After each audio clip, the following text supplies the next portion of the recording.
তালের রস দিয়ে পাতা পিঠা খেয়েছেন কখনো? আসসালামু আলাইকুম, আমি পঞ্চগড়ের রাঁধুনি চলে এসেছি একটি নতুন রেসিপি নিয়ে। আজকে তালের রস দিয়ে দারুণ স্বাদের একটি পাতা পিঠা তৈরি করে দেখাবো। পিঠেগুলো দেখতে যতটা সুন্দর, খেতে কিন্তু অসাধারণ। আর তৈরি করে নেওয়া যায় একেবারে কম সময়ে। পিঠেগুলো তৈরি করে নেওয়ার জন্য আমি প্রথমেই 2 কাপ পরিমাণ তালের রস ভালোভাবে গরম করে ঘন করে নিয়েছি। এবার এর মধ্যে দিয়ে দিলাম হাফ কাপের মতো চিনি। মিষ্টিটা আপনারা যেরকম খেতে পছন্দ করেন সেই অনুযায়ী দিয়ে দিবেন। দিয়ে দিলাম 1 চিমটি পরিমাণ লবণ। এবার ভালোভাবে জাল করে ঘন করে নিচ্ছি।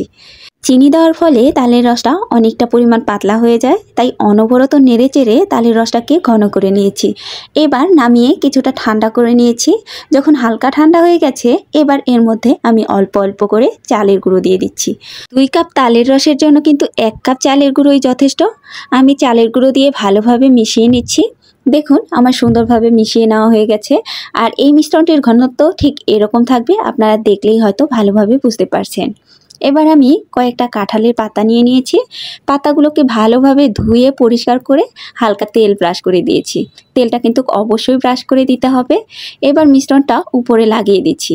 কিভাবে লাগিয়ে দিচ্ছি এটাও আপনারা দেখলেই সুন্দরভাবে বুঝতে পারবেন। লাগিয়ে দেওয়া হয়ে গেলে উপর থেকে আমি আরও একটি কাঁঠালের পাতা দিয়ে দিলাম।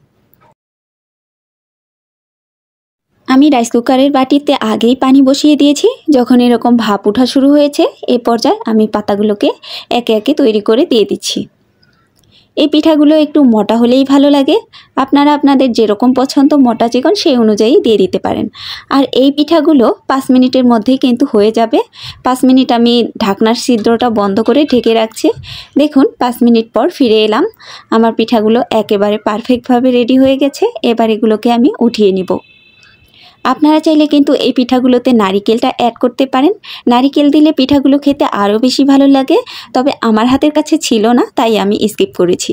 এবার আমি একে একে পিঠাগুলোকে ছাড়িয়ে নিচ্ছি। দেখতেই পাচ্ছেন পাতা থেকে কত সুন্দরভাবে উঠে আসছে। আশা করছি রেসিপিটি আপনাদের কাছে অনেক বেশি ভালো লেগেছে। তালের সিজন শেষ হওয়ার আগে একবার হলেও তৈরি করে দেখবেন।